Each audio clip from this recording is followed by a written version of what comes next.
In this video, I will be covering the inspection procedure of above ground as well as underground tanks.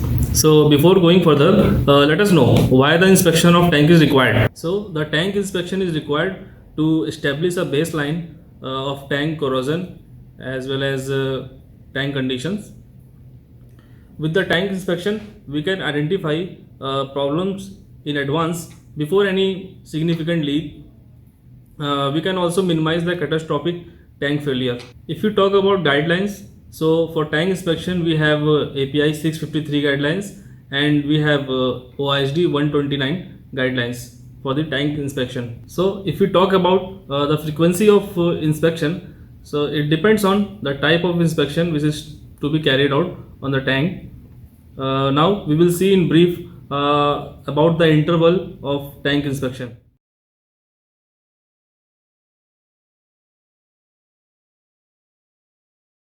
Now we will see how to determine the interval of tank inspection. But before we will see the type of inspection. So the first type is routine in-service inspection.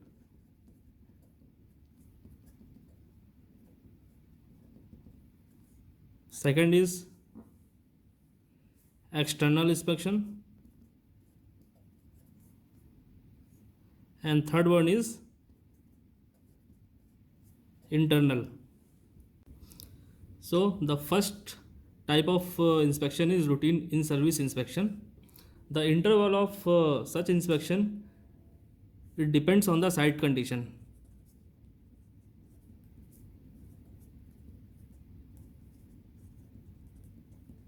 In this inspection, we generally check the condition of wall, associated pipe, whether painting is there or corroded, and vegetation nearby the tank pads, and any evidence of leak.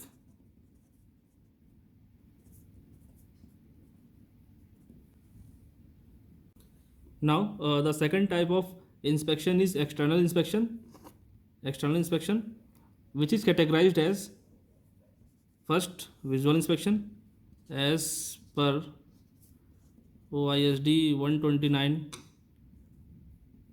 guidelines. It is to be done at least once in a year.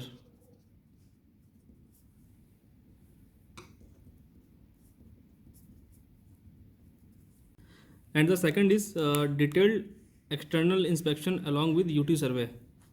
As per OISD 129 guidelines, it is to be done as per the table in which we have two types of assessment, with corrosion rate based and without corrosion rate based.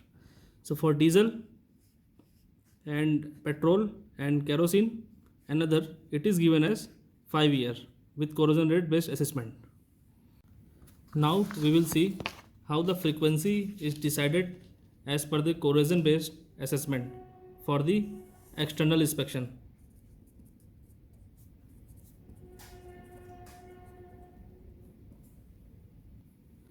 So it is decided by formula dt upon 4n, where dt is the difference between measured thickness and retiring thickness. Difference between measured thickness, shell thickness, and retiring thickness. And n is the tank shell corrosion rate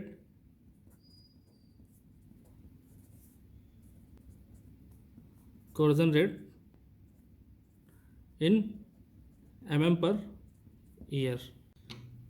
Let us take an example of determination of external survey interval of a tank.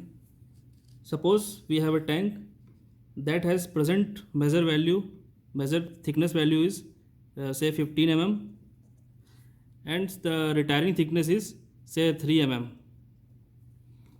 So we have two cases. Case 1, if the corrosion rate of the shell plate is 1 mm per year. Then by dt upon 4n, we will see 15 minus 3 divided by 4 into 1, which will result 3 years. So in this case, the tank should be externally examined in 3 years. Now we have a case 2.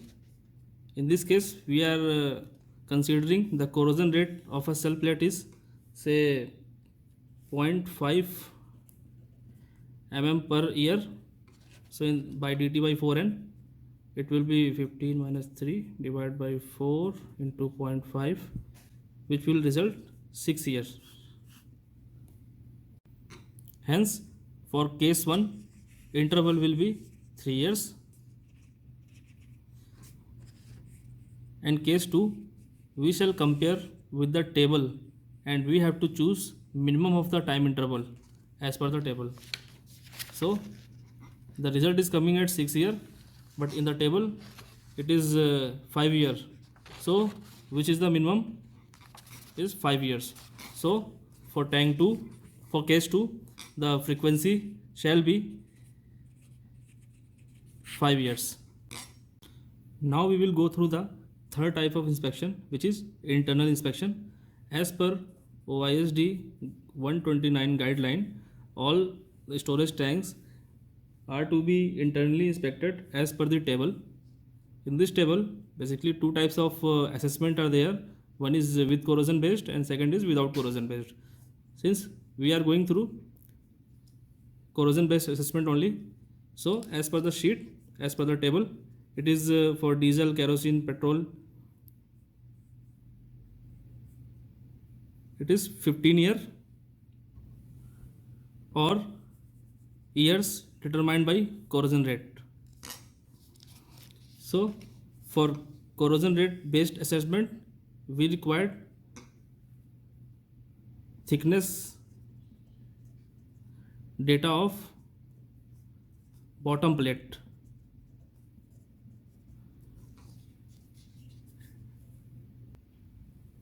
Now we will see how the frequency is decided.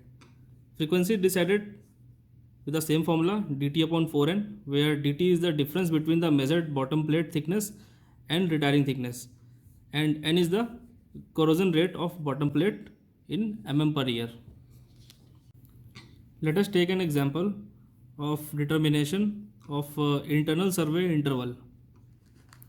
So in this case, let's suppose we have a tank and its bottom plate measured thickness at present, say it is 8 mm, and the retiring thickness of the plate is say 3 mm. So we have two cases. In case 1, if the bottom plate corrosion rate is say 0.4 mm per year, so the next inspection interval from the formula dt upon 4n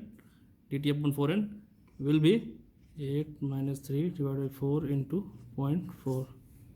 So it will come at 12.5 years. Similarly, for case 2, let's say the bottom plate corrosion rate is 0.25 mm per year. So the next inspection interval will be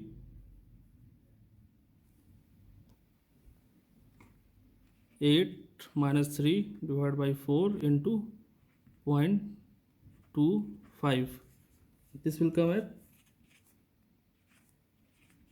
20 years. Now the conclusion is, for case 1, it is clearly 12.5 years, which is less than 15 years. So the next inspection interval is due in 12.5 years.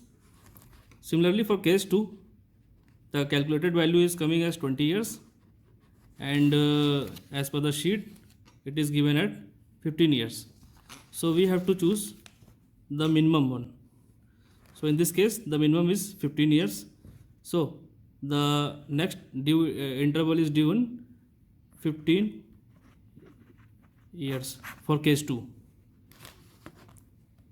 For case 2. As we know that failure of any tank may lead to disaster, hence to be on safer side, generally the internal inspection of tanks are clubbed with the tank cleaning process, which is being done as per IQCM guidelines, which are more stringent in terms of quality and safety. Now we will see the inspection interval of underground storage tanks. So, generally in underground storage tanks, we check for corrosion, pitting, scaling on the internal cell plates and end plates of the tank. And the frequency is decided as per OSD guidelines. It is 10 years or to meet the industry quality control requirement, whichever is less. Now we will see the checks which are being made during tank inspection. To make it easy to understand, we shall go few real findings.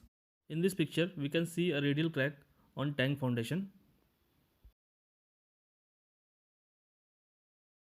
choking of drainage in dike area, a gap between annular plates and tank foundation, local vegetation near tank foundation. On annular plate extension, we generally check for any corrosion marks. After that, we carry out thickness measurement. While checking the condition of cell plates, we generally check for corrosion and painting condition, any sweating or leakage, thickness reading at nozzle for inlet outlet pipes or manhole, cell plate thickness readings, and condition of wind girders. In this picture, we can see corrosion marks on the outer shell plate. In roof inspection, we check the thickness reading of roof plates and nozzles completely. Then we also check the condition of corrosion and painting of the plates.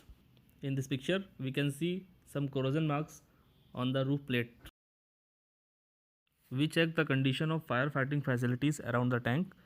In this picture, we can see that the firefighting lines on the tank roof are heavily corroded. We check for the gap between gauge pipe and sleeve pipe. In this picture, we can see a center mismatch of the sleeve pipe and gauge pipe. We check the condition of pontoons and painting on it. On floating roof tank, we check the condition of rolling ladder. In this picture, we can see that the rolling ladder is corroded. All the plates on the roof are thoroughly checked for the weld joints and for any water stagnation. In this picture, we can see that corrosion marks on the roof plates has been observed. Condition of handrails, platforms and spiral staircase on the tanks are to be checked. In this picture, we can see that a paint damage on handrails and staircase damage has been observed. Now we will see the checks which are being done during tank internal inspection. So at first, the complete thickness survey of bottom plates, some plate and nozzles and other fittings are being done. Then bottom plates conditions are thoroughly checked for any corrosion and pitting. In these pictures, we see the fittings and scaling on the bottom plates. The condition of cell plates from inside is also checked for any corrosion or any pitting. In this picture, we can see the corrosion and scaling marks on the shell plates. For floating roof tanks, we check the roof support column conditions. In this picture, the columns are and column sleeves are heavily corroded.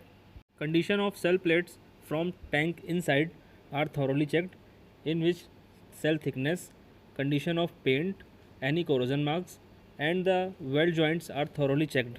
Apart from this, all other internal parts of tanks like emergency buckets, inlet outlet buckets, swivel joints, etc.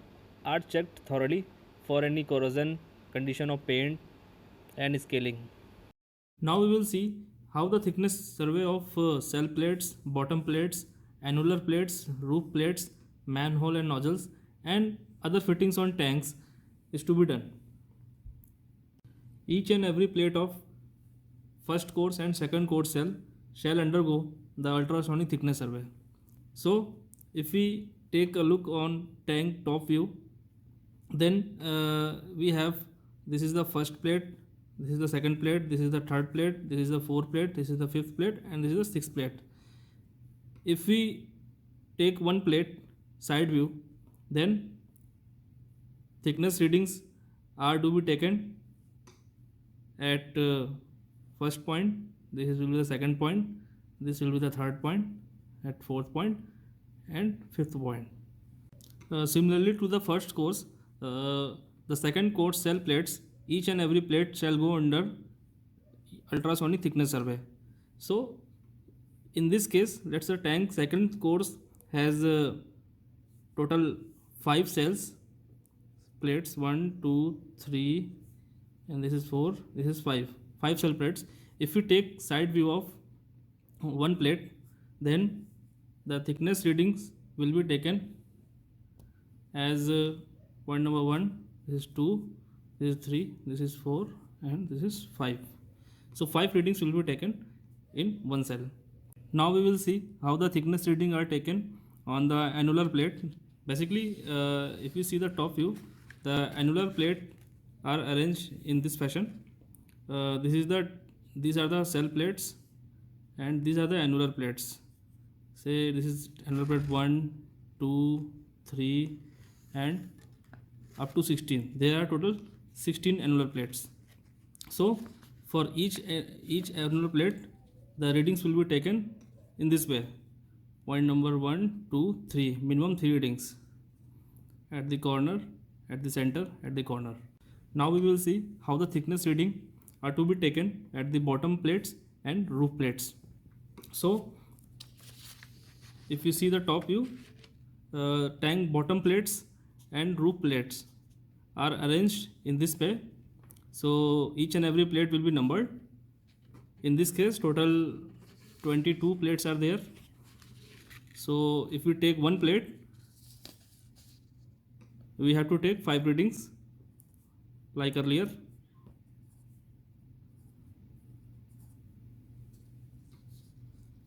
In this way,